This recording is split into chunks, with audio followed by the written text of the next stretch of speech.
नमस्कार, मी अमोल जोशी. रोकठोकमध्ये आपलं स्वागत. भारतानं पाकिस्तानचं नाक असं काही ठेचलंय की अवघ्या जगात पाकिस्तानची चांगलीच नाचक्की झाली आहे. प्रत्येक वेळी शांततेची आणि संयमाची भूमिका घेणाऱ्या भारतानं आता कडक पवित्रा घेतलाय. पाकिस्तानला त्यांच्याच भाषेत मुंहतोड जवाब दिलाय. त्यामुळे देशभरात भारतीय सैन्याचं आणि सत्ताधारी नेतृत्वाचं कौतुक होत आहे. दुसरीकडे आंतरराष्ट्रीय समुदायात देखील पाकिस्तानची कोंडी करण्यात भारताला यश मिळत आहे. संवाद आणि वाटाघाटींचा मार्ग अजिबात बंद न करता भारतानं लष्करी कारवाईचं हे एक मोठं पाऊल उचललंय. भारताचं पाकिस्तानबाबतचं धोरण आक्रमक झालंय का? त्याचा नेमका काय परिणाम होईल? भारतानं सार्कवर टाकलेला बहिष्कार आणि इतर आशियाई देशांनी त्याला दिलेला पाठिंबा यामुळे सार्कचा नवा चेहरा कसा असेल? सार्कमध्ये भारताचं स्थान किती मजबूत होईल? आंतरराष्ट्रीय पातळीवर भारताची प्रतिमा खरोखरच उंचावली आहे का? भारताबाबत अमेरिकेचं बदललेलं धोरण या कारवाईला किती कारणीभूत आहे? शांततापूर्ण मार्गाने पुढे येणारी महासत्ता अशी भारताची नवी ओळख असेल का? आंतरराष्ट्रीय पातळीवर प्रतिमा सुधारण्याचे नेमके काय फायदे भारताला होऊ शकतात? सर्जिकल हल्ल्यानंतर चीन आणि रशियाचे पाकिस्तानशी उघड आणि छुपे असे दोन्ही प्रकारचे संबंध नेमके इथून पुढे कसे असतील आणि दहशतवादाविरोधात आशियातल्या देशांना आक्रमक करण्यासाठी भारताची ही कारवाई ट्रिगर पॉइंट ठरू शकते का? चला, यासारख्या असंख्य प्रश्नांचा वेध घेऊया आजच्या खास रोकठोक कार्यक्रमात, दहशतवादाविरोधातला ट्रिगर.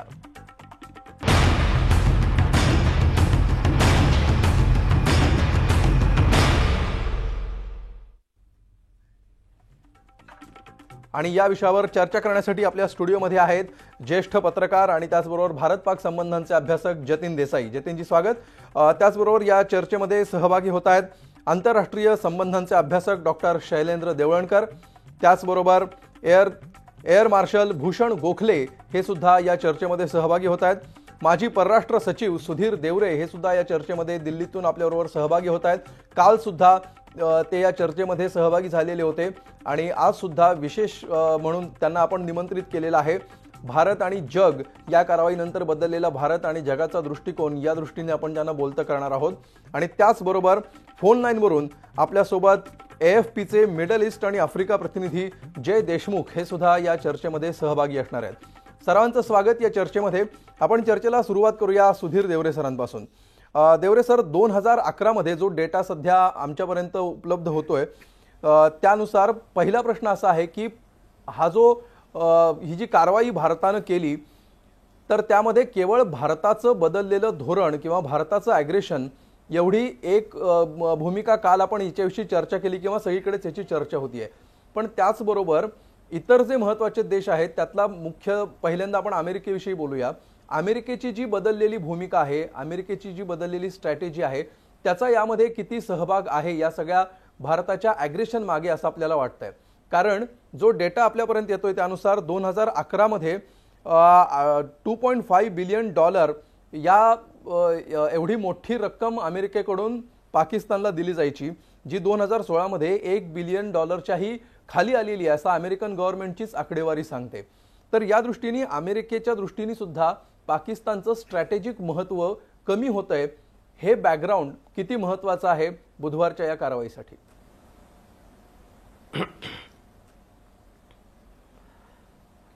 अमेरिकेचं पाकिस्तानबद्दलचं जे प्रकारचं अवलंबून राहणं आहे ते आता दिवसेंदिवस कमी होत चाललंय. कारण अमेरिकेने अफगाणिस्तानमधनं आपली जी सेना आहे ती मोठ्या प्रमाणामध्ये आता मागे घेतलेली आहे आणि अफगाणिस्तानच्या त्यांनी फार मोठा रोल दिलेला होता. कारण सगळी त्यांची सामुग्री ही पाकिस्तानमधनं जात होती आणि तालिबान बरोबर शेवटी निगोशिएशन करण्यासाठी पाकिस्तान उपयोगी पडेल अशी त्यांना आशा होती. परंतु उलटच झालेलं आहे की पाकिस्तान अफगाणिस्तानमध्ये सुद्धा दहशतवाद पसरवतोय. तर त्यामुळे एकूण पाकिस्तानबद्दल अमेरिकेची खूप निराशा झालेली आहे. आज हिलरी क्लिंटननी म्हटल्याप्रमाणे पाकिस्तानमधली जी अण्वस्त्र आहेत त्यांच्या सुरक्षिततेबद्दल सुद्धा अमेरिकेला आता खूप शंका आहेत आणि ती अण्वस्त्र चुकीच्या माणसांच्या हातात पडू नयेत म्हणून आता अमेरिका काहीतरी याच्यामध्ये विचार करेल, काहीतरी पावित्र्य घेईल असंही वाटायला लागलेलं आहे. भारताने काल जी सर्जिकल कारवाई केली आणि त्यात असं दाखवून दिलं की भारत दहशतवादाच्या विरुद्ध स्वतःचं संरक्षण स्वतः करू शकतो हो. आणि त्यासाठी अत्यंत अवघड आणि अशी धाडसी अशी स्टेप पण घेऊ शकतो. तर यामुळे जगातल्या सगळ्या देशांचा, अमेरिका सुद्धा, त्यांना त्याच्याबद्दल एक प्रकारचा आदर वाटायची आता पुष्कळ शक्यता निर्माण झालेली आहे. कारण आपण संयम आणि शांततेच्या मार्गाचा इतके वर्ष अवलंबन करून सुद्धा पाकिस्तान त्याला दाद देत नव्हतं आणि भारताचा संयम हा एक प्रकारचा भारताचा अशक्तपणा तर नाही आहे अशी लोकांची समजूत व्हायला लागलेली होती. तर त्या दृष्टिकोनातनं काल केलेली ही सर्जिकल स्ट्राईक ही फक्त मिलिटरीलीच नसून स्ट्रॅटेजिकली किंवा फॉरेन पॉलिसीच्या दृष्टीने एक मोठा असा वॉटरशेड अशी डेव्हलपमेंट आहे असं म्हणावं लागेल. बिलकुल. आपल्याबरोबर डॉक्टर शैलेंद्र देवळणकर आहेत, आंतरराष्ट्रीय संबंधांचे अभ्यासक. शैलेंद्रजी, भारतानं पाकिस्तानबाबत जे धोरण आक्रमक केलेलं आहे, विशेषतः गेल्या काही महिन्यांमध्ये, ते दृश्य स्वरूपात 15 ऑगस्टला भाषणामध्ये पंतप्रधानांनी जो बलुचिस्तानचा मुद्दा काढला तिथपासून ते दृश्य स्वरूपामध्ये सर्वसामान्यांना दिसायला लागलेलं आहे. अर्थात त्याची बॅकग्राऊंड, त्याची पार्श्वभूमी ही त्याच्याही पाठीमागे जात असेल. हे जे धोरण आक्रमक झालेलं आहे त्याचे परिणाम भारताच्या दृष्टीने आपण विचार केला तर ते कुठल्या कुठल्या पातळीवर होऊ शकतात? अमोल, सर्वात प्रथम तर आपण हे लक्षात घेतलं पाहिजे की पाकिस्तानच्या संदर्भामध्ये भारताचं धोरण हे अस्पष्ट असल्याचे बरीचशी टीका होत होती किंवा तशा स्वरूपाचे आरोप पण होत होते. पण आता आपण असं बघतोय की भारताच्या पाकिस्तानच्या संदर्भातल्या धोरणांमध्ये स्पष्टता यायला लागलेली आहे आणि ही स्पष्टता आपण जो शब्द वापरला आक्रमकता, या दृष्टिकोनातून आपल्याला बघावं लागेल. मुळात मुद्दा असा होता की 1972चा जो शिमला ॲग्रीमेंट आहे, या शिमला ॲग्रीमेंटमध्ये जसं काश्मीरचा प्रश्न हा भारत आणि पाकिस्तानमधला द्विपक्षीय पातळीवरचा प्रश्न आहे आणि दोघांनी तो चर्चेच्या माध्यमातून सोडवला पाहिजे आहे असं स्पष्टपणे नमूद करण्यात आलं होतं. त्याचबरोबर हे देखील नमूद करण्यात आलं होतं की भारत आणि पाकिस्तानमधली जी LOC आहे त्या LOCचा दोन्ही राष्ट्र सन्मान करतील, आदर करतील आणि त्यामुळे भारत हा त्या आदर करण्यासाठी कमालीचा संयम हा बाळगत होता. आणि तो संयम यासाठी बाळगत होता की भारत हा शिमला ॲग्रीमेंटला कमिटेड होता. परंतु हा जो संयम आहे, जसं आता देवरे सर म्हणाले की त्याला अशक्तपणा अशा स्वरूपाने बघितलं गेलं. भारताने एक लक्ष्मण रेषा आखून ठेवली होती. ही लक्ष्मण रेषा भारताने स्वतःच आखलेली होती आणि हा एक प्रकारचा सायकोलॉजिकल बॅरियर होता की ज्या बॅरियरच्या पार भारत जायला तयार नव्हता. त्यामुळे मग ते करगिलचं 1999चा प्रकार असेल किंवा 2002ची युद्धजन्य परिस्थिती असेल आपल्या संसदेवरच्या हल्ल्यानंतर, 2008 असेल, 2013 असेल किंवा अगदी उरीचा हल्ला असेल, या सगळ्या गोष्टींमध्ये भारताने कमालीचा संयम दाखवला. तो यासाठीच दाखवलेला होता की आपलं शिमला ॲग्रीमेंटच्या संदर्भामध्ये रिस्पेक्ट होता, आदर होता. आज पहिल्यांदा भारताने स्वतः ती लक्ष्मण रेषा क्रॉस केलेली आहे आणि ती लक्ष्मण रेषा क्रॉस केल्यानंतर आज एक प्रकारचा कॉन्फिडन्स आणि एक प्रकारची स्पष्टता आणि त्याचप्रमाणे एक प्रकारची आक्रमकता ही तुम्हाला भारताच्या धोरणामध्ये दिसायला लागलेली आहे. ज्याप्रमाणे हा प्रकार भारतामधल्या अनेक लोकांना वाटत होता की भारताचा हा अशक्तपणा आहे, त्याचप्रमाणे अशा प्रकारची समजूत ही काही देशांची असण्याची देखील दाट शक्यता होती. त्यामुळे आपण हे लक्षात घेतलं पाहिजे की हा जो आपण परवाचा हल्ला केलेला आहे तो करण्यापूर्वी आपण प्रामुख्याने 2 गोष्टी केलेल्या होत्या आणि त्यातली पहिली होती ती आंतरराष्ट्रीय पातळीवरची होती की आंतरराष्ट्रीय पातळीवरती आपण पाकिस्तानला कसं एकटं पाडू शकू आणि ते आपण अगदी यशस्वीपणे केलं. याचं कारण असं आहे की ज्या प्रमाणे युनायटेड नेशनचे सेक्रेटरी जनरल बान की मून यांनी सांगितलं की हा द्विपक्षीय पातळीवरचा प्रश्न आहे काश्मीरचा प्रश्न, त्याचप्रमाणे अमेरिकन काँग्रेसची जी अँटी टेररिझम कमिटी आहे त्या कमिटीच्या चेअरमननी पण हे स्पष्ट केलं की तुम्ही आता पाकिस्तानला दहशतवादी राष्ट्र घोषित करण्यासाठी एक विधेयक इंट्रोड्यूस केलं पाहिजे आणि ही जी अँटी टेररिझम कमिटी तिचं अत्यंत महत्व आहे संपूर्ण अमेरिकेमध्ये. त्याचप्रमाणे आपण इतरही असतील युरोपियन देश असतील यांनी देखील भारताला आपलं समर्थन द्यायला सुरुवात केली. आणि सर्वात विशेष म्हणजे जे गल्फ मधले राष्ट्र आहेत, मग त्याच्यामध्ये सौदी अरेबिया असेल, कुवेत असेल, बहरीन असेल, यांनी देखील भारताला समर्थन घोषित केलं. हा प्रकार आपण आंतरराष्ट्रीय पातळीवर केला. दुसऱ्या टप्प्यावरती आपण दक्षिण आशिया पातळीवरती आलो आणि पाकिस्तानला कोंडीत पकडण्यासाठी आपण पहिला निर्णय घेतला तो म्हणजे 20 नोव्हेंबरला होणाऱ्या सार्क वरती बहिष्कार टाकण्याचा. आपण हे लक्षात ठेवलं पाहिजे की कोणत्याही राष्ट्राची शक्ती ही दोन पद्धतीने तपासली जाते. एक तर त्या राष्ट्रावरती इतर राष्ट्र जे दबाव टाकतात तो दबाव ते राष्ट्र कशा पद्धतीने परतवू शकतं, किंबहुना दुसरा जो प्रकार आहे की तो एखादं राष्ट्र इतर राष्ट्रांच्या निर्णयांवरती कशा पद्धतीने प्रभाव टाकू शकतं. आपण लक्षात घेतलं पाहिजे की त्यातला जो दुसरा प्रकार आहे की आपण इतरांच्या निर्णयांवरती दबाव टाकू शकतो का किंवा प्रभाव टाकू शकतो का, हे तुम्हाला आत्ता दिसून आलेलं आहे. आपण 20 नोव्हेंबरला सार्कच्या परिषदेमध्ये सहभागी न होण्याचा निर्णय घेतला आणि त्यानंतर लगातार अफगाणिस्ताननी घेतला, भूताननी घेतला आणि आता श्रीलंकेने देखील घेतलेला आहे, कदाचित उद्या बांगलादेश घेईल. याच्यातनं भारताचा प्रभाव म्हणजे इतरांच्या परराष्ट्र धोरणावरचा प्रभाव हा स्पष्ट होतो. यातनं भारताचा एक मेसेज आपला बाहेर जातो आहे की आता आपण आपलं एक स्ट्रॉंग नेशन किंवा आपल्या विषयी जो सॉफ्ट पॉवर म्हणून आपल्याला सातत्याने म्हटलं जायचं, हा एक स्ट्रॉंग मेसेज आता बाहेर जात आहे. एक स्ट्रॉंग मेसेज या कारवाईतून गेलाय आणि दबाव परतवणं आणि प्रभाव टाकणं हे जे दोन महाशक्ती असण्याची लक्षणं आहेत ते यातून साध्य झालं असं तुमचं विश्लेषण आहे. ज्येष्ठ पत्रकार जतीन देसाई आपल्या बरोबर आहेत. जतीनजी, ज्या प्रकारे या हल्ल्याकडे पाहिलं जात आहे, भारत पाकिस्तान संबंध या दृष्टिकोनातून सुद्धा आणि जगात भारताची प्रतिमा या दृष्टिकोनातून सुद्धा, तुम्हाला असं वाटतं की भारताने या मूव्हमुळे भारतासाठी एक विन विन सिच्युएशन तयार झाली आहे? नाही, मला असं वाटत आहे की माझ्या पूर्वीच्या ज्या दोन वक्त्यांनी जे काय म्हटलं, भारताचं आता स्पष्ट धोरण दिसायला लागलं आहे. तर माझं तसं मत नाही, माझं वेगळं मत आहे. माझं असं मत आहे की मोदी सरकारचं एकूण गोंधळलेलं धोरण यातनं दिसतंय, हे आपण लक्षात घ्या.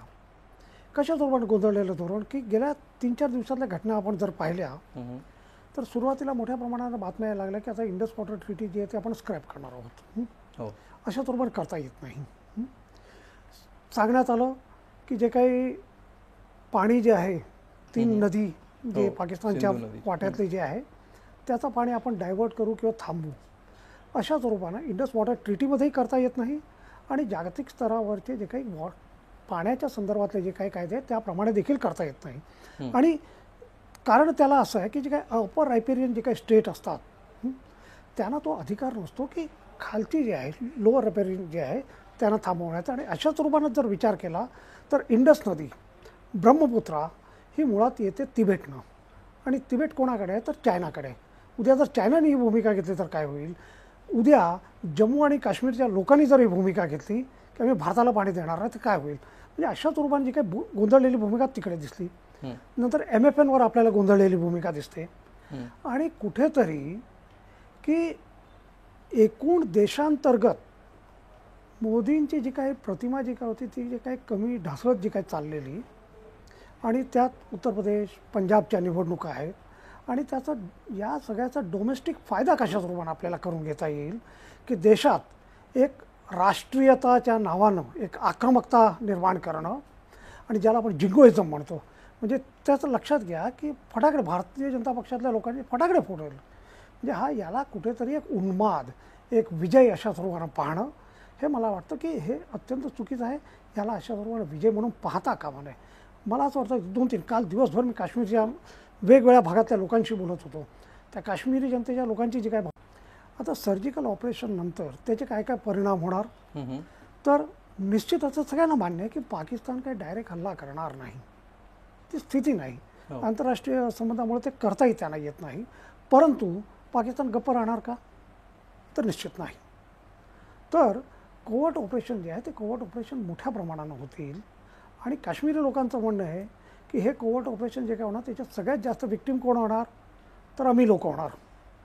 आणि काल त्या लोकांनी टीव्हीवर पाहिलं कोण काय फुकट बर्गर देत आहे, पिझ्झा देत आहे, फटाके फोडत आहे. त्यांचं म्हणणं आहे आमच्या जीवावर तुम्ही देशभर जल्लोष करतायत.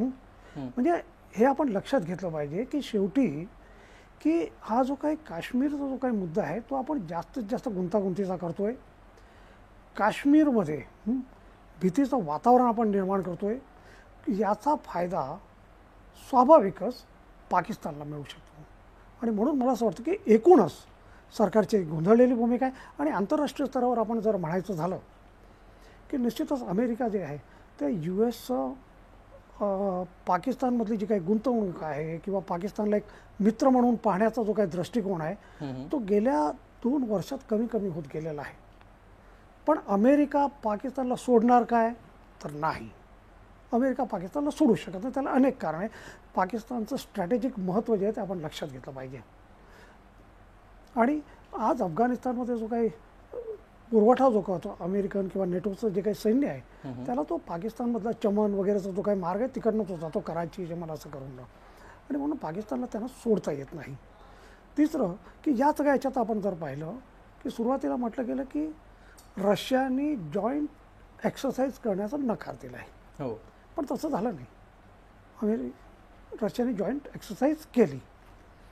चायना पाकिस्तानला कधीच सोडू शकत नाही. पाकिस्तानचा चायना ऑल वेदर फ्रेंड आहे आपण लक्षात घेतलं पाहिजे. आज पाकिस्तानमध्ये जी काही गुंतवणूक येते त्यात 80% गुंतवणूक ही चायनाची होते. चायना पाकिस्तान इकॉनॉमिक कॉरिडॉर जो आहे $48 बिलियन बलुचिस्तानमधनं जात आहे. बलुचिस्तानमधले जे काही रिसोर्सेस आहे त्या रिसोर्सेसवर चायनाचा इंटरेस्ट आहे. तोच इकॉनॉमिक कॉरिडॉर गिलगिट बाल्टिस्तानमधनं जात आहे. गिलगिट बाल्टिस्तानमध्ये देखील मोठ्या प्रमाणानं रिसोर्सेस आहे. त्यावर देखील त्यांचा आणि या सगळ्या ह्याच्यात जर पाहिलं तर मला असं वाटतं की मुळातच सर्जिकल ऑपरेशनच्या ऐवजी जी भूमिका पहिल्यांदा कॅबिनेट कमिटी ऑन सिक्युरिटीच्या बैठकीत जी काय ठरलेली पाकिस्तानला तुम्ही डिप्लोमॅटिक आयसोलेट कशा स्वरूपानं करू शकता आणि ते सार्कच्या निमित्तानं आपण दाखवलं. आणि म्हणून मला असं वाटतं की ती मूव असायला पाहिजे होती, नाही की सर्जिकल स्ट्राईक. सर्जिकल स्ट्राईकनी आजच होम मिनिस्ट्रीनी ॲडवायझरी दिली आहे. केंद्रीय होम मिनिस्ट्रीनी अलर्ट अशा प्रमाणे ॲडवायझरी दिली आहे की जे काळजी वगैरे घ्यायची. या सगळ्या ज्या काही गोष्टी आहे आणि यातनं आपण लक्षात घेतलं पाहिजे अशा स्वरूपानं करून काश्मीरचा प्रश्न जास्त चिघळत ठेवून आपण ISलाही मग आमंत्रित करतो. याच्यावर आपण बोलूया. गुंतागुंत वाढतीये अशा प्रकारचा युक्तिवाद किंवा अशा प्रकारचं निरीक्षण जतीन देसाईंनी या ठिकाणी मांडलेलं आहे. आपल्याबरोबर AFPचे मिडल ईस्ट आफ्रिकाचे प्रतिनिधी जय देशमुख सुद्धा फोन लाईनवरून आहेत. जय देशमुख, कशा प्रकारे जग या प्रश्नाकडे सध्या बघतं आहे? भारताची प्रतिमा या सगळ्यातून किती उंचावेल असं आपल्याला वाटतंय आणि भारताने ही जी मूव केली याच्या भारताला पाकिस्तानबाबतच्या धोरणामध्ये आणि त्याचबरोबर जगामध्ये आपली प्रतिमा उंचावण्यासाठी किती मदत होईल असं वाटतं?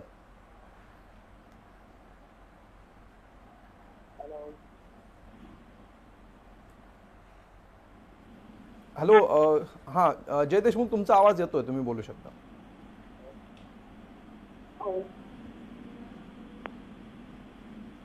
जय देशमुख आमचा आवाज येतोय?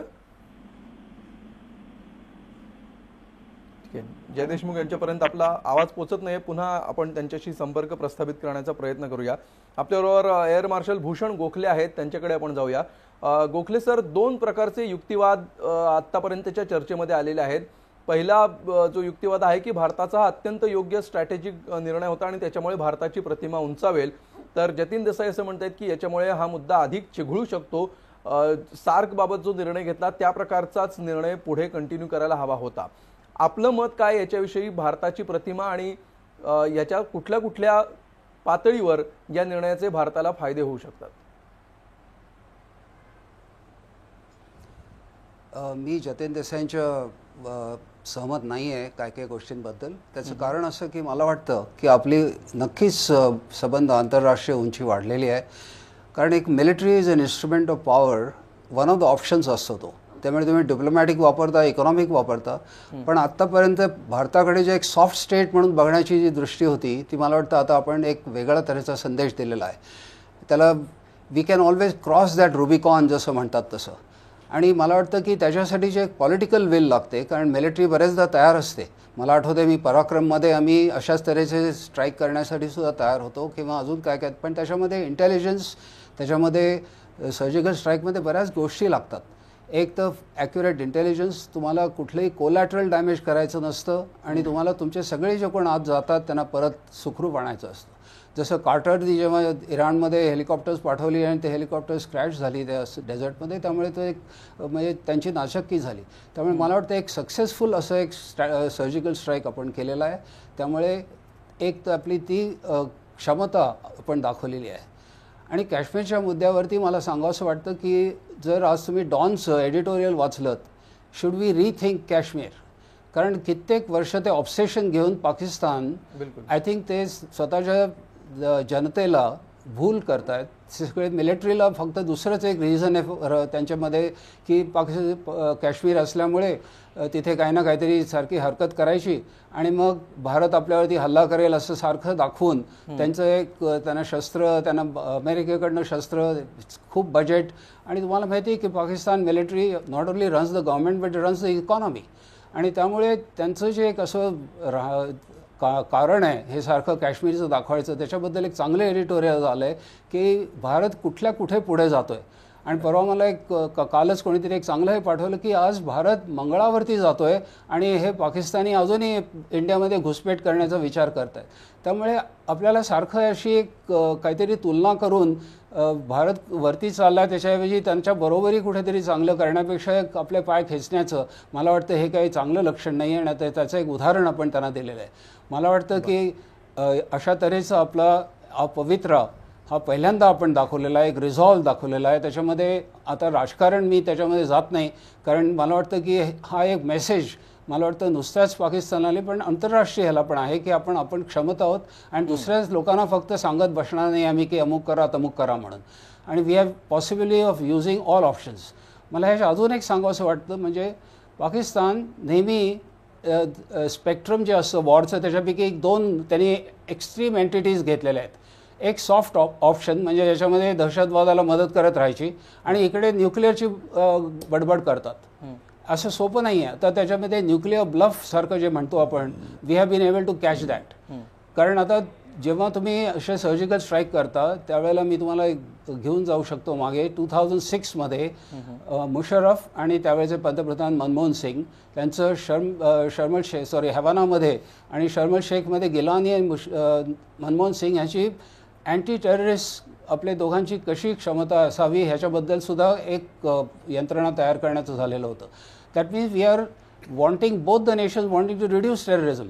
आणि त्यात Pakistan is on the country harbouring terrorism. संबंध जगाला माहिती आहे की पाकिस्तान इज नर्सरी ह्या टेररिझमसाठी. त्यामुळे मला वाटतं की आपण एक चांगला संदेश दिलेला आहे. संबंध जगाला आपल्याबद्दल एक अभिमान आहे. बिलकुल एक चांगला संदेश दिलेला आहे असं तुमचा मुद्दा आहे. पाकिस्तान आता एक्साइज करतो. येतो तुमच्याकडे पुन्हा एकदा गोखले सर. आपण सुद्धा चीनबरोबर एक्साइज सुधीर देवरेंकडे आपण जाऊया. देवरे सर, जे मुद्दे आता जतीन देसाईंनी मांडले त्यात प्रामुख्यानं 2-3 महत्त्वाचे मुद्दे होते की ज्याच्यामुळे एक गोंधळ दिसला आणि याचा पाकिस्तानला अधिक फायदा होण्याची शक्यता जतीन देसाई व्यक्त करतायत. त्यांच्या या मुद्द्यांना आपल्याला काही तार्किक खंडन करायचं असेल? त्यांच्या 2 मुद्द्यांबद्दल मी बोलू इच्छितो. एक तर इंडस वॉटर ट्रीटीबद्दल बोलताना त्यांनी सांगितलं की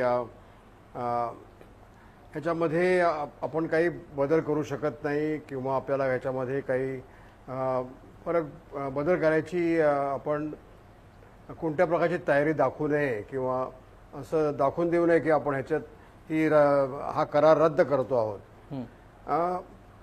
त्या करारामध्ये अशी क्लिअर प्रोव्हिजन आहे की ज्याला पश्चिमेच्या नद्या म्हणतात त्याला, म्हणजे सिंधू, चिनाब आणि झेलम या नद्या यांचा गव्हर्नन्स पाकिस्तानकडे दिलेला आहे. आणि 3 नद्या ज्या आहेत पूर्वेच्या, सतलज, रावी आणि बियास, हे आपल्याकडे आहे, भारताकडे आहेत. आणि जे पाण्याचं वाटप आहे त्यात सुद्धा असं स्पष्ट केलेलं आहे तेव्हापासूनच की भारताला या पश्चिमेकडच्या ज्या 3 नद्या आहेत त्यांच्यामधल्या पाणी हे सिंचनासाठी किंवा रन ऑफ द रिव्हर म्हणून वीज निर्माण करण्यासाठी किंवा पाण्याचा साठा करण्यासाठी उपलब्ध आहे. आपण गेली 50 वर्ष तो साठा फारसा वाढवला नाही किंवा तशी धरणं किंवा सिंचन वाढवलं नाही किंवा पॉवर प्रोडक्शन वाढवलं नाही. ही एका दृष्टीने आपला ह्याच्यामध्ये कमीपणा झाला, आपली चूक झाली, पण ती दुरुस्त करणं हे आपल्याला कराराच्या अनुसार सुद्धा शक्य आहे. आणि 27 तारखेच्या प्रधानमंत्र्यांच्या ज्या मीटिंगमध्ये निर्णय झाला आहे, जो रिपोर्ट झाला ज्याच्याबद्दल, त्यात हेच म्हटलंय की हा करार आम्ही रद्द करणार नाही, फक्त करारानुसार जे पाणी भारताला उपलब्ध होऊ शकतं त्याचं पूर्ण युटिलायझेशन भारत करेल. आणि भारताने एवढंच म्हटलंय की त्याच्यात जे परमनंट कमिशन आहे, इंडस कमिशन, ते आम्ही काही दिवस तरी सस्पेंड करू. म्हणजे सुरुवातीचे 2 देशातले जे कमिशनरांच्या ज्या भेटी असतात त्या होणार नाहीत आणि त्यामुळे जो डिस्प्यूट सेटलमेंटची जी पुढची जी स्टेप आहे ती घ्यायची गरज पडणार नाही. तर अशी इंडस वॉटरबद्दलची अशी परिस्थिती आहे, हे मी सांगू इच्छित होतो. दुसरं म्हणजे असं की पाकिस्तानला सर्व बाबतीमध्ये एकटं पाडणं किंवा त्याच्यामध्ये अनेक जी ऑप्शन्स आहेत, पाकिस्तानच्या दहशतवादी धोरणाला विरोध करण्यासाठी आपल्याला जी अशा मजबूत काही ज्या स्टेप्स घ्यायला पाहिजेत, तर त्याच्यामध्ये फक्त डिप्लोमॅटिक आयसोलेशन हे एकच असू शकत नाही. कारण डिप्लोमॅटिक आयसोलेशनला सुद्धा खूप लिमिटेशन्स आहेत. आणि आधी म्हटल्याप्रमाणे अमेरिकेची पाकिस्तानला होणारी मदत म्हणा, पाकिस्तानचं लोकेशन म्हणा, त्यांची अण्वस्त्राची कपॅसिटी म्हणा, अशा अनेक गोष्टीमुळे, इस्लामिक देशांबरोबर त्यांचे चांगले घनिष्ठ संबंध म्हणा, डिप्लोमॅटिक आयसोलेशन इतकं लगेच होणार नाही आहे. सार्कमध्ये आपण त्यांच्यावर बहिष्कार टाकला, ही अर्थात डिप्लोमॅटिक आयसोलेशनमधली एक आहे स्टेप, परंतु ती सुद्धा मर्यादित आहे. कारण पाकिस्तानला सार्कबद्दल काही फारसं कधी प्रेम नव्हतंच. किंबहुना सार्कमधले बरेचसे जे उपक्रम आहेत ते पाकिस्तानच्या आडमुठेपणाप्रमाणे होत नव्हते. आणि आपण सार्कच्या ऐवजी एक नवीन यंत्रणा किंवा नवीन सब रिजनल कोऑपरेशनची एक संस्था, ज्याला बिमस्टेक म्हणून नाव आहे, ती सुद्धा गेल्या 15-20 वर्षापासून कार्यरत आहे. त्याला आपण अधिकाधिक आता पाठिंबा देतो आहोत. त्यामुळे सार्कमुळे पाकिस्तानचं काय फार नुकसान होणार आहे किंवा फार त्यांचं त्याच्यामधून आयसोलेशन होणार आहे असं नाही. भारताला आणि दक्षिण आशियाच्या सगळ्या देशांना सार्क ही संस्था महत्त्वाची खचित आहे. आणि त्यामुळे आपण त्याला नंतरही त्याचं पुनरुत्थान करू शकू. परंतु या सगळ्या प्रकारच्या ह्याच्यामध्ये भारताला सर्व प्रकारचे मार्ग आता हाताळायला लागणार आहे. नुसतेच मिलिटरी नाही, डिप्लोमॅटिक नाही, आर्थिक करावं लागतील. MFN हा अजूनही त्याच्यातला एक मार्ग आहे, पण MFN मध्ये सुद्धा फार मर्यादित आहे त्याचं स्वरूप. कारण पाकिस्तानचा आणि भारताचा एकूण जो व्यापार आहे तो $2.5-3 बिलियन फक्त आहे. आणि त्याच्यामध्ये भारताचेच निर्यात फार मोठी आहे. पाकिस्तानकडनं येणारे इम्पोर्ट्स हिंदुस्थानामध्ये फार थोडे आहेत. त्यामुळे पाकिस्तानचं फारसं नुकसान नाही आहे त्याच्यामध्ये. बिलकुल. म्हणजे हे 3 महत्त्वाचे मुद्दे, MFNचा असेल, सार्कचा आणि त्यापूर्वी इंडस नदीचा, हे तिन्ही मुद्दे भारताने त्याबाबत जे निर्णय घेतले ते स्ट्रॅटेजिकली योग्य होते आणि कुठलंही एक धोरण सध्या ठेवून चालणार नाही अशा प्रकारचा युक्तिवाद सुधीर देवरे यांनी केलेला आहे. दहशतवादाविरोधातला ट्रिगर या विषयावर आपण चर्चा करतो आहोत आणि या चर्चेमध्ये आता आपल्याबरोबर जय देशमुख आहेत. जय देशमुख हे मिडल ईस्ट आणि आफ्रिकेचे प्रतिनिधी आहेत. AFP या न्यूज एजन्सीसाठी ते काम करतात. जय देशमुख, जागतिक पातळीवर भारत, पाकिस्तान आणि काश्मीर प्रश्नाकडे संपूर्ण जग कसं बघतं याविषयी तुम्ही बोलाच. आणि त्याचबरोबर भारताने ही जी कारवाई केली, हा जो सर्जिकल स्ट्राईक केला, याचा भारताला किती परिणाम होऊ शकतो असं आपल्याला वाटतं? सर्वप्रथम आम्हाला आपल्याला एक जो सध्या जगाचा जो पूर्ण कॉन्टेक्स्ट आहे तो जरा पटकन लक्षात घ्यावा लागेल. सर्वप्रथम काश्मीर हा नेहमी एक फ्लॅश पॉइंट एरिया जगाच्या पॉलिटिक्स आणि विरोधी याच्यामध्ये समाज आहे. याच्यावरती एका बाजूमध्ये युद्धही झालेला आहे आणि हा नेहमी हा भरभरणारा विषय भारत आणि पाकिस्तानच्या मध्ये आहे. आहे. आणि पण जगाच्या जर आपण पूर्णपणे जर बॅकग्राऊंड जर घेतला आहे, न्यूट्रली जर आपण जर पाहिलं बाजूला जरा बघितलं, तर सध्याच्या परिस्थितीमध्ये पूर्ण जगाच्या पॉलिटिक्समध्ये चालणारा हा एक छोटासा दिसतो आहे. आपल्यासाठी हा खूप मोठा प्रश्न आहे. काल जी आपण कारवाई केलेली आहे ती अतिशय ऐतिहासिक महत्वाची कारवाई झालेली आहे.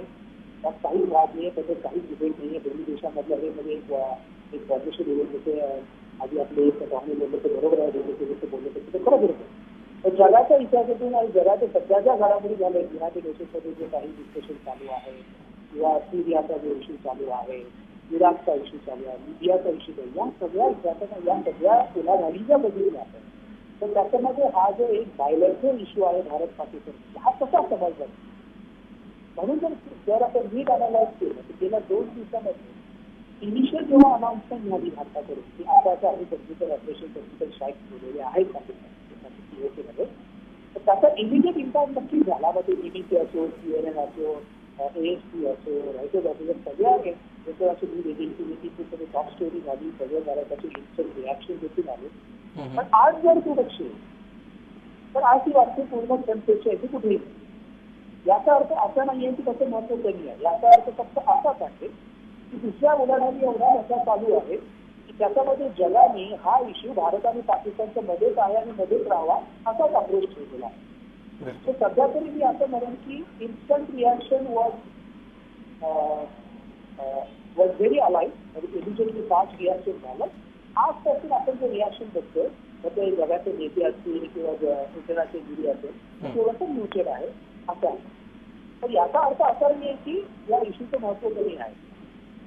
एन्टायरली पॉलिटिकल डिप्लोमॅटिकला 2 देशांच्या मधला इश्यू असल्यामुळे जग त्याला तसंच ठेवतं आणि तसाच गेले कित्येक वर्ष डिकेडमध्ये तसंच ठेवण्यात आलेलं आहे. तर तेवढं नाही आहे. मात्र सध्या विभागाची अदर इश्यू हा इश्यूला सध्या एवढं कोणी डिस्कशन पातळीवरती वरच्या रोजच्या त्यांच्या पॉलिटिक्स त्याच्यामध्ये बघतात असं नाही. पण एक गोष्ट लक्षात ठेवायची, when it comes to international politics आपले वाढते वॉशिंग्टनशी संबंध म्हणजे ही गोष्ट नक्कीच आहे. आणि जे आधी आपले बाकीचे पाहुणे देखील त्याच्यावरती बोलले म्हणजे मी पूर्णपणे ऐकू शकलो नाही डाळ नेटवर्कमुळे, पण नक्कीच असं आहे की आपला जो वाढता संबंध जोडणे जो आहे आता वॉशिंग्टन बरोबर आहे, प्रत्येक प्रायमिनिस्टर मोदीच्या अंदर गेल्या 2-2.5 वर्षामध्ये आणखी जवळची झाल्या वॉशिंग्टनमध्ये.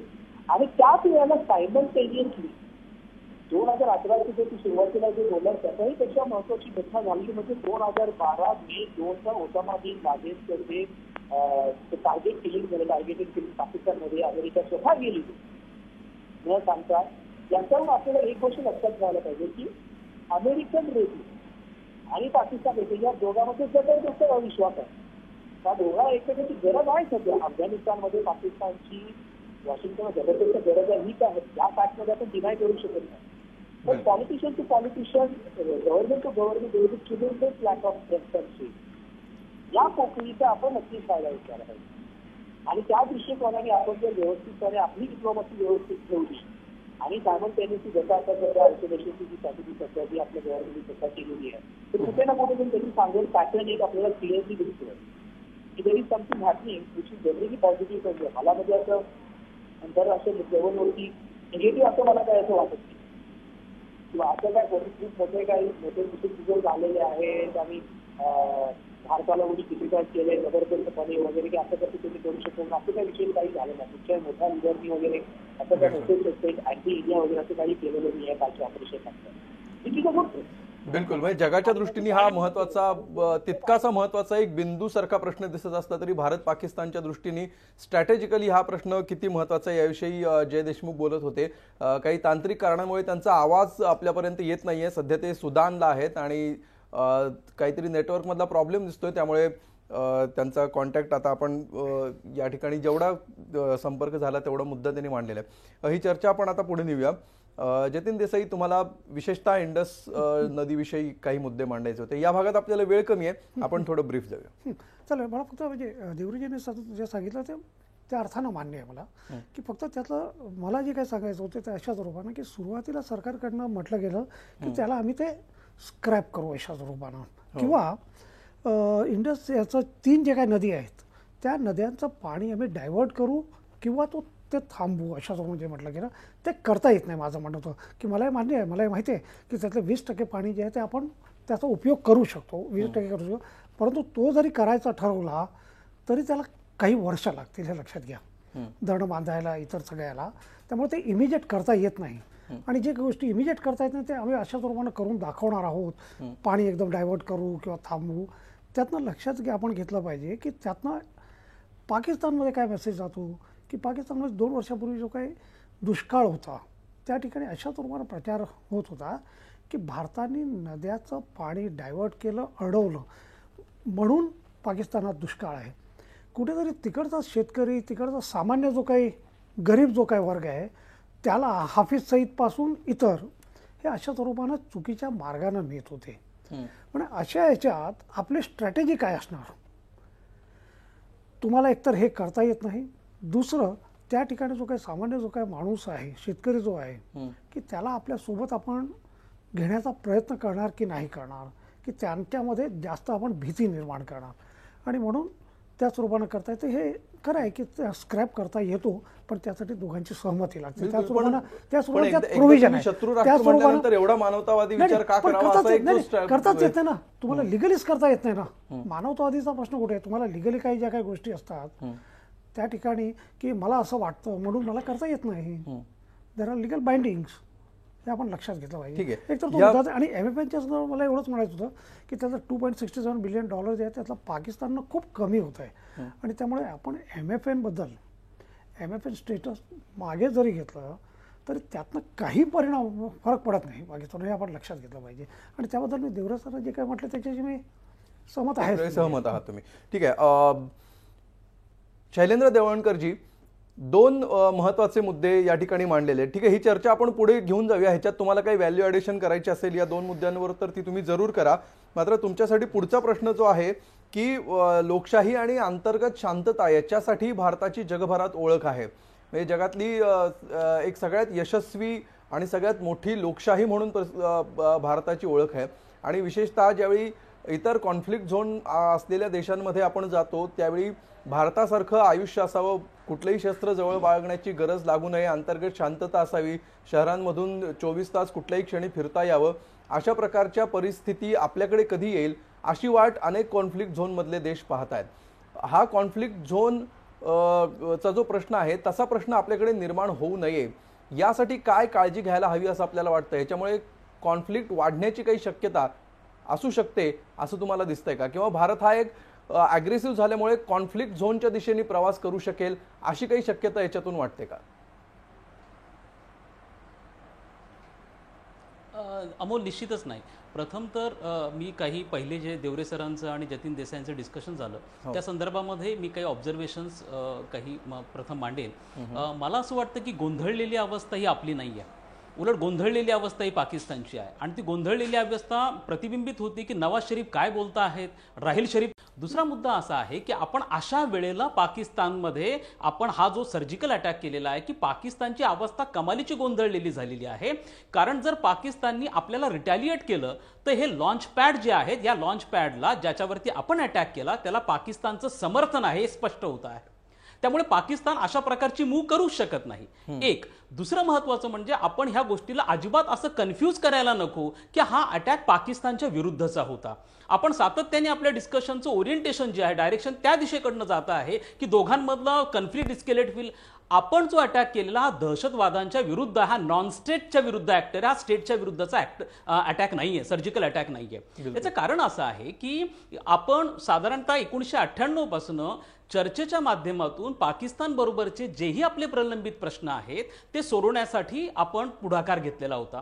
पण आपल्याला असं जाणवलं की चर्चा ही राजकीय नेतृत्वाशी पाकिस्तानच्या करून काही उपयोग होत नाहीये. कारण पाकिस्तानचं भारताविषयीचं जे परराष्ट्र धोरण आहे ते तिथलं राजकीय नेतृत्व नाही तर तिथलं लष्करी नेतृत्व ठरवत आहेत. आणि आपली जी चर्चा आहे ती राजकीय नेतृत्वाबरोबर होती आहे. त्यामुळे लष्करी नेतृत्व सातत्याने त्याच्यामध्ये अडथळा निर्माण करत आहे. त्यामुळे जर चर्चेच्या माध्यमातून हे प्रश्न सोडवले जाऊ शकत नसतील तर आपल्याकडे दुसरा मार्ग होता, तो म्हणजे आपण आपलं दहशतवाद विरोधी यंत्रणा जी आहे ती आपल्याला मजबूत करायची होती. आणि आपला जो सर्जिकल अटॅक होता हा प्रामुख्याने आपल्या अंतर्गत सुरक्षेच्या दृष्टिकोनातून आपण केलेला होता, हा दहशतवादाच्या विरुद्धचा होता. ही एक अत्यंत महत्वाची बाब आपण लक्षात घेतली पाहिजे आहे. आपण या सर्जिकल अटॅकच्या पूर्वी देखील डीजीएमओनी पाकिस्तानच्या डीजीएमओला हे इन्फॉर्म केलेलं होतं आणि सर्जिकल अटॅक नंतर देखील त्यांनी इन्फॉर्म केलेलं आहे की आमचा अटॅक, आमचं जे टार्गेट आहे ते फक्त टेररिस्ट आहेत, ते फक्त नॉन स्टेट ऍक्टर्स आहेत. ही एक महत्वाची गोष्ट असल्यामुळे पाकिस्तानला आता हे ऍक्सेप्टच करता येत नाही म्हणून ते कंटिन्युअसली स्टेट ऑफ डिनायल मध्ये आहेत. बिलकुल. हा एक अतिशय महत्वाचा. आणि त्याच्या पूर्वीच म्हणजे उरीच्या नंतरच पाकिस्तानच्या डिफेन्स मिनिस्टरचा इंटरव्ह्यू आला होता की तुम्ही जर अशा स्वरूपाचा सर्जिकल अटॅक किंवा अशा स्वरूपाची कारवाई केली तर आम्ही न्यूक्लिअर वेपननी टॅक्टिकल वेपननी रिटॅलिएट करू.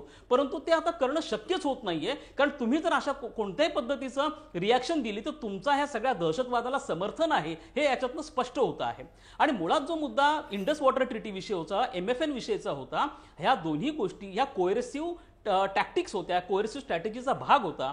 आपण हा निर्णय घेतलेला नाहीये. आपण या संदर्भात निर्णय घेऊ शकतो 50 वर्षांमध्ये, हे फक्त आपण याच्या संदर्भातली चर्चा सुरू करतो आहेत. याच्यातनं पाकिस्तानवरती दबाव पडणार होता. हा एक याच्यातला महत्वाचा भाग आहे. बिलकुल. या तिन्ही मुद्द्यांवर तुम्ही उत्तर दिलेली आहेत. शैलेंद्रजी, आपल्या कार्यक्रमाची वेळ संपत आलेली आहे. 3 तुमचे मुद्दे पोहोचलेले आहेत. यानंतर आपण जाऊया भूषण गोखलेंकडे.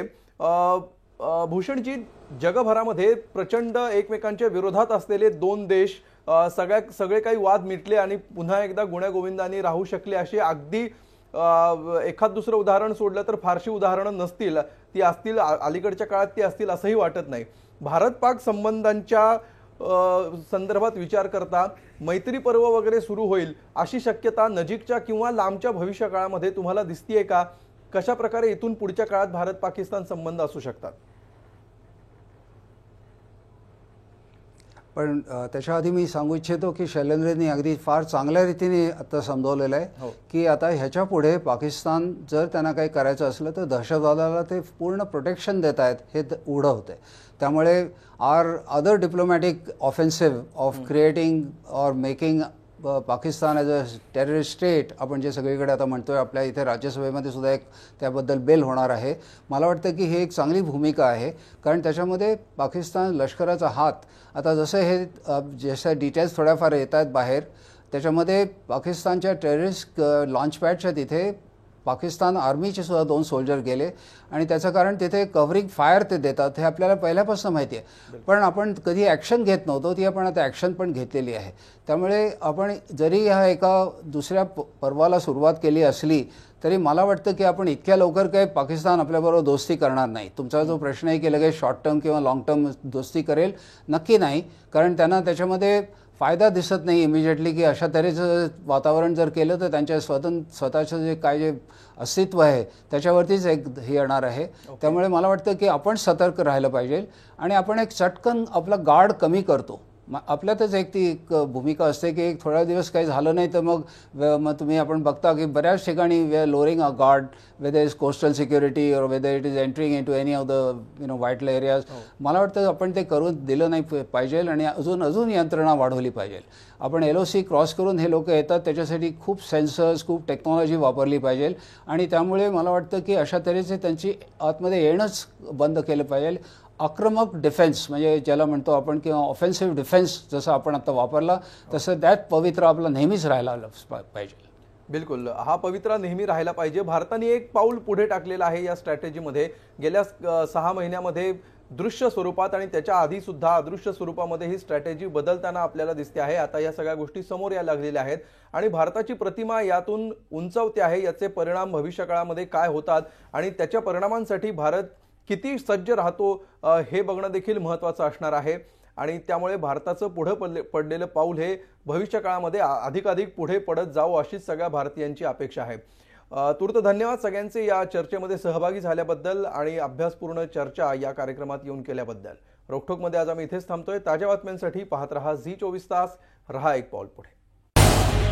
झी24 तास रहा एक पाऊल पुढे.